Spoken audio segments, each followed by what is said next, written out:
मैं वही हूँ जिसे लोग अक्सर खुश समझते थे, जिसकी तस्वीरें स्माइल करती थीं, लेकिन दिल का चेहरा कब का उदास हो चुका था।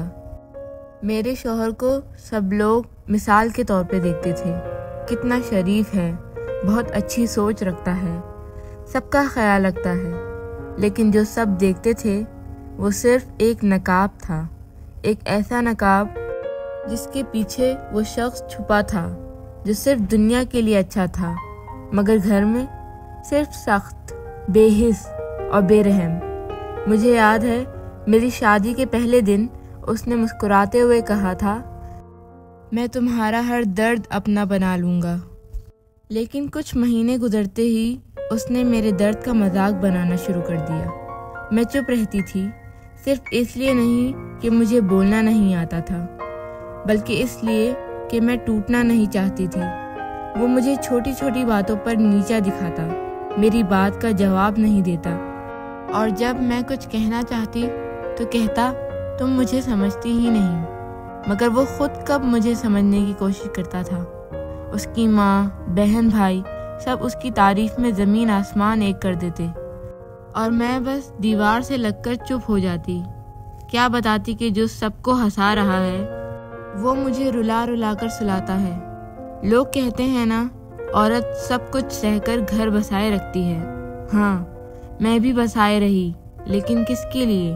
उसके लिए जो मेरी मुस्कुराहट में भी कमी निकालता था, जो कभी ये नहीं पूछता था कि मैं कैसी हूँ, जो कहता था लोग क्या सोचेंगे अगर तुम्हारा मूड खराब रहा तो। उसे सिर्फ लोगों की सोच चाहिए थी, मेरी सोच का उसके लिए कोई मतलब नहीं था। मैं हर दिन सोचती थी, क्या मैं गलत हूँ? क्या मुझ में कोई कमी है? लेकिन दिल के किसी कोने में आवाज़ आती थी, तुम सिर्फ गलत जगह प्यार ले आई हो। वो रोज़ मेरे जज्बात कुचल देता, और मैं फिर भी उसके लिए चाय बनाकर उसके सामने रख देती। आखिर मैं औरत हूँ, और हम औरतें कभी हार नहीं मानती, सिर्फ चुप हो जाती हैं। लेकिन एक दिन मेरी चुप भी चीख बन गई। उस दिन जब उसने सिर्फ इस बात पर मुझे कसूरवार कहा कि मैंने मेहमानों के सामने कम मुस्कुराया।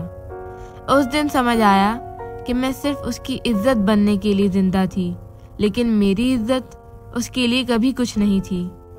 मैं उससे अलग नहीं हुई, मैं सिर्फ अपनी पहचान से मिलने निकल गई। मैं अब भी किसी के लिए बुरा नहीं कहती, लेकिन एक बात कहना चाहती हूँ, अगर कोई सिर्फ दुनिया के लिए अच्छा है और अपनों के लिए पत्थर बन जाए तो वो शख्स नहीं, सिर्फ एक मास्क है।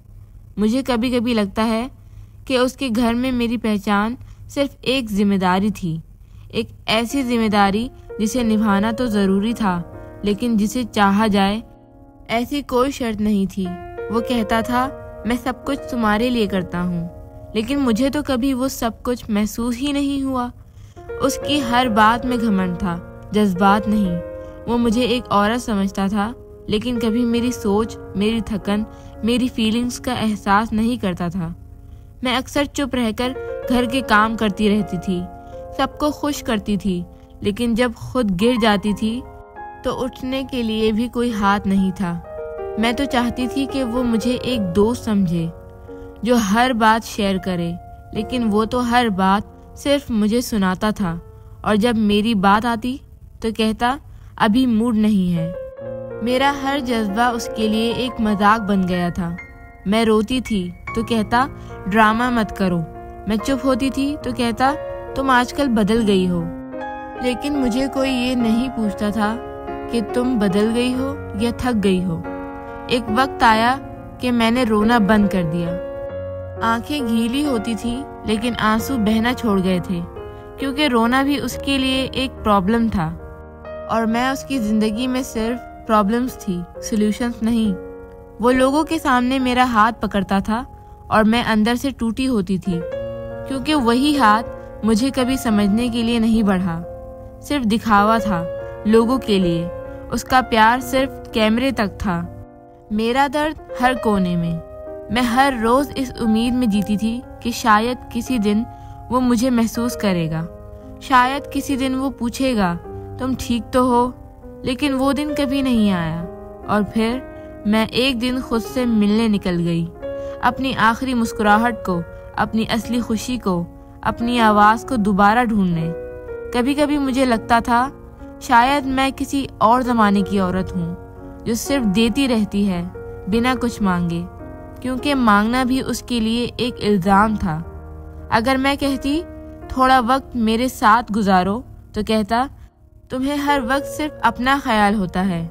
अगर मैं चुप रहती तो कहता तुम्हें मुझसे अब कोई लेना देना नहीं।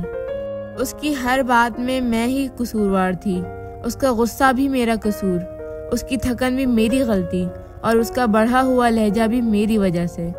लेकिन किसी ने कभी नहीं सोचा कि एक औरत भी तो थक सकती है, जो हर रोज़ खामोशी से पूरा घर संभालती है, हर रिश्ते को जोड़ती है, हर जख्म को छुपा लेती है, बस इस उम्मीद में कि घर बना रहे। मैं खुश थी उस वक्त जब उसने मुझे अपना कहा था, लेकिन बाद में सिर्फ काम का एक हिस्सा बना दिया।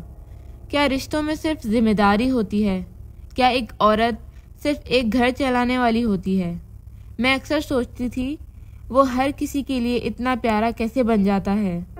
अपने दोस्तों के साथ हंसना, घर से बाहर सबके लिए टाइम निकालना, और घर के अंदर सिर्फ थकावट, सिर्फ गुस्सा। क्या मैं उसकी ज़िंदगी का सबसे अहम हिस्सा नहीं थी? तो फिर उसकी हंसी सिर्फ बाहर वालों के लिए क्यों थी? उसके अच्छे लफ्ज़ सिर्फ फ़ोन पर क्यों थे? उसका प्यार सिर्फ सोशल मीडिया तक क्यों था? एक वक्त आया जब मैंने उससे कुछ कहना ही बंद कर दिया, क्योंकि जब किसी को अपनी खामोशी भी अजीब लगती हो तो आपको अपने जज्बात छुपाने की आदत हो जाती है। उसने मुझे बात करना नहीं, खुद से बात करना सिखा दिया। वो खामोशी में भी चिल्लाता था और मैं मुस्कुराहट में भी टूट जाती थी।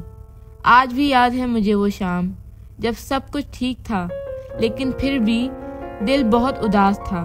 घर में रोशनी थी, लेकिन मेरी रूह अंधेरों में डूबी हुई थी।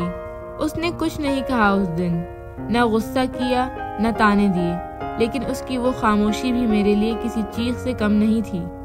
वो खामोशी जो हर दफ़ा मुझे ये याद दिला देती थी कि मैं इस घर में हूँ, लेकिन अपनी जगह पे नहीं। कभी सोचा था शादी के बाद भी मेरी अपनी एक दुनिया होगी, लेकिन असल में तो मैं किसी और की दुनिया का एक हिस्सा बन गई थी, जहाँ मेरी अपनी ज़रूरत, मेरी अपनी खुशी बस काम के बाद भी कम रह गई थी। मैं कभी उसके लिए ज़रूरी नहीं थी, सिर्फ ज़रूरत थी।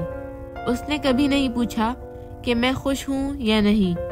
उसने कभी ये नहीं जाना कि मैं मुस्कुरा रही हूँ या सिर्फ बर्दाश्त कर रही हूँ। जब दिल भर गया ना, तो बस एक दिन चुपचाप अपने आप से रो ली, न किसी से शिकवा न किसी से गिला। बस आंखों में वो सब कुछ था जो कभी लफ्जों में नहीं कह पाई। मैं सिर्फ खुद के लिए रोई थी उस दिन, और तब मुझे समझ आया कि कभी कभी मोहब्बत में हारना नहीं होता, चुप रहकर जीतना होता है। लेकिन सिर्फ तब जब आप खुद को भी थोड़ा सा समझने लगते हैं। अगर आपने कभी ये महसूस किया हो कि आपका दर्द भी कभी किसी ने नहीं सुना, तो मुझे अपनी दुआओं में याद रखना। मैं भी सिर्फ एक औरत हूँ जो सब कुछ सहकर भी मुस्कुराने की कोशिश करती है। अगर आपको मेरी कहानी ने दिल को छू लिया हो, अगर आपने भी कभी अपने जज्बात छुपाए हों, तो प्लीज़ सब्सक्राइब करना ना भूलिए, ताकि मेरी अगली कहानी आप तक ज़रूर पहुँचे। मेरी कहानी, मेरी ज़ुबानी।